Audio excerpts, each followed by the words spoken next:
Hey everyone, welcome back to today's video. I've got updates about the immigration space. Usually July calls for updates in the immigration space. We've got the new financial year starting, so with the budget allocations and lots of changes happen in the immigration space at this time. And 2021 is no different with the effect of pandemic.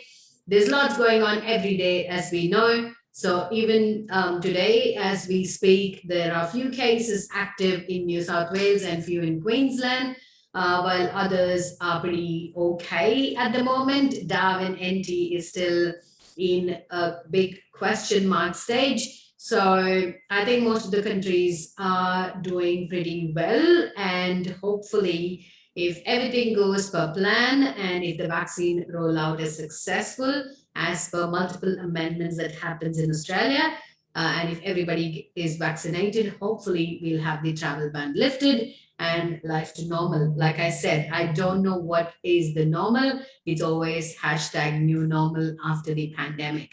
So there are a lot of changes in the priority visas that's been prioritized to be given in 2021 to 2022 financial year. There's a lot of changes in the partner visa arrangement, like the requirement itself and the process itself.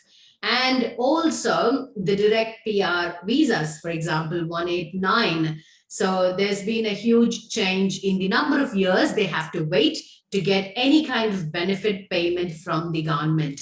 So a lot of big major changes and minor changes. At this stage, if you're outside Australia, you wouldn't worry about the citizenship fee, but still there's a huge hike in the citizenship fee, and work requirements are always the industry. As we know, there's travel ban, not many skilled migrants have moved from other countries. So Australia is literally suffering from having skilled workers. Every industry has reported they are finding it such a challenging time to find people for their particular any kind of job vacancy. They're trying really, really hard to fill that vacancy. So it's good. It's an advantage for the onshore people. So there's a lot of opportunities for onshore students, onshore skilled migrants, so they easily get jobs. People are getting jobs very easily now. So many people that I've known have got jobs in the government sector, in the industries that they've only dreamt of, students in particular. So there's a lot of changes, So I'm going to share an article and go through every changes and what is my personal thought about it, and maybe what could be the reason behind this. So let's get started with today's video.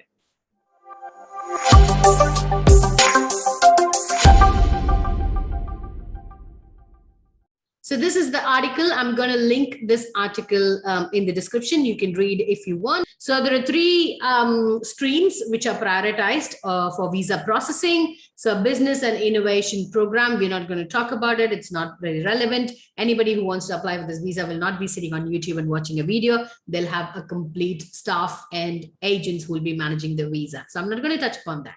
Next is the global talent visa program. We've had a lot of videos about it. I had an entire 1 hour live answering all the questions about it. I'm going to link those videos in the description below for you to go and check it out, because that's been really, really analyzed, explained in greater detail. And the third comes the important one, the employer-sponsored visa. Like I told you, most of the industries are suffering from employee shortage. Okay, so they are struggling to find. So there are a few visa subclasses where they've introduced certain occupations late last month in priority migration skill visa. So 22 occupations have been introduced. I'm just going to share the other screen and show you. So there are totally 41 now after the 22 newly included occupations. You can see the ones that are marked with asterisks are the ones that are newly included. I will leave this link as well in the description below. So you can see most of the engineering stuff, the civil engineering, mechanical engineering, because even during the pandemic, the house buying spree, the house construction field was like skyrocketing. There are literally no houses, no lands to buy in any part of Australia. Everybody, any state who's planning to buy, who's looking to buy, there's no land. It's all so pricey. It's gone up heaps because of the demand. And also in the healthcare sector, primarily, doctors, nurses, psychiatrists, and also the IT stuff. So these are Primarily the occupation that will help Australia to recover from the COVID, the pandemic loss or the pandemic, whatever has hit. So basically the economic recovery, these are the occupations they're expecting to recover. So that's why this is on the priority list. So whatever visa subclasses you're going to apply, these three will be on the priority list. So this will be taken on priority.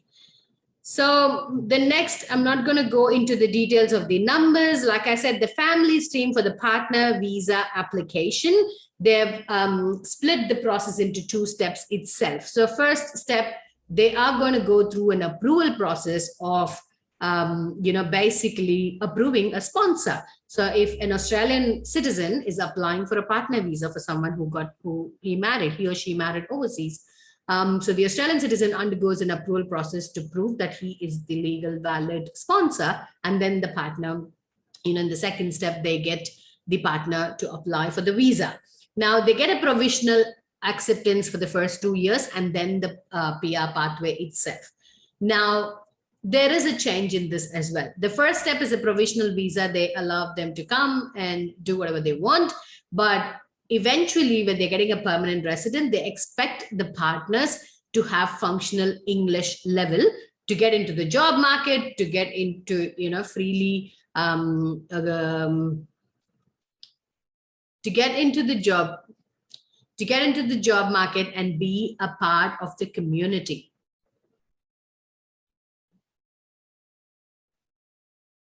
So that's why they have made English language as a mandatory requirement for the partner visa when they apply. They have increased the threshold limit of the business assets they have to show from 1.5 million to 2.5, and their funding threshold as well. So we're not going to go into the details.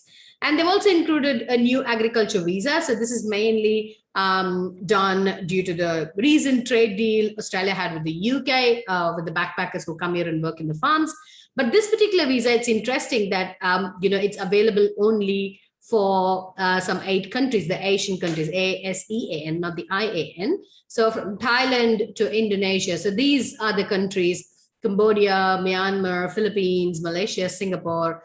So these, the people from these countries are eligible for this particular visa, and the industry, the employers agree that there's been a huge labor shortage in Australia at the moment because there's no travel, there's no skilled migrants here. Skilled migrants are the backbone of this economy. I've always told you, skilled migrants and students, like international, any migrant, is the backbone of Australian economy, and the employers are finding it a huge shortage in the labor market, especially in the hospitality sector, in the healthcare sector, like aged care and childcare.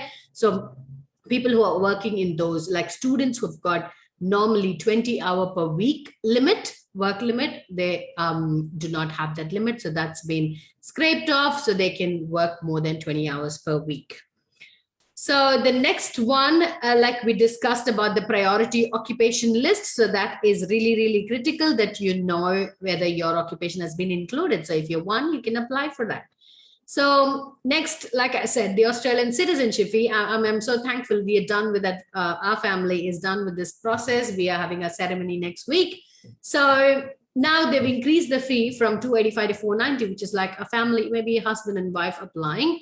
Instead of spending $500, you'll be spending $1,000. This is a huge increase. It's not like a $10, $20. It's literally double, like 72% is almost close to double. So they've increased the citizenship application fee. And I am mostly heartbroken with this particular change that they have. So yeah, most of the people who aspire to apply for 189, a direct PR grant, do that to get all the government benefits like, childcare fees. But initially they had to wait for 1 year to get the major payments from the government. Now they've increased it to 4 years. 4 years is really long. For someone who has suffered that, I know that for the fact. Okay, I've been on 489 without any kind of payment on a temporary resident visa, paid $120 per day for my child. Okay, and I used to pay after school care for my other son in school. So it's huge. It's a lot of money that I've spent on childcare and after school care, and I know the pain that anyone who's aspiring to apply from now on a permanent resident visa is going to face. I personally feel it's just to make the difference between the permanent resident visa and the regional visa to be like almost the same. So people will be like, I might as well apply for a regional visa and get more grant than compete for points for 189 or any direct grant. So the moral of the story is regional visas, the people, they want to populate the regional areas. They don't want to overcrowd Melbourne and Sydney, which is already overflowing. So there's more chance for students. It's again somewhere mentioned in this article, students who are in regional areas now, they're getting more chances of getting their visa grants pretty quickly. They have more chance for PR pathways and subsequent visas. So make best use of it. I've always told you, whichever regional area you're going to come, that will be like a stepping stone. I came into Darwin. Now I'm settled in Adelaide. There could be a next destination. After you get your PR, nobody questions where you want to go.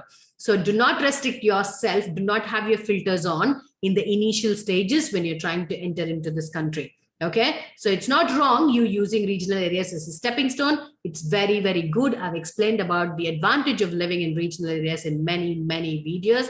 So if you want some inspiration, motivation, more information, check out my other videos where I've explained about regional areas and the benefits of getting into a regional area. I hope this video was useful. If you want to get more immigration updates and stories of multiple Australian businesses, follow this particular channel, subscribe to this channel, share it with your friends and family who would be benefited by this update. I'll see you all in the next video.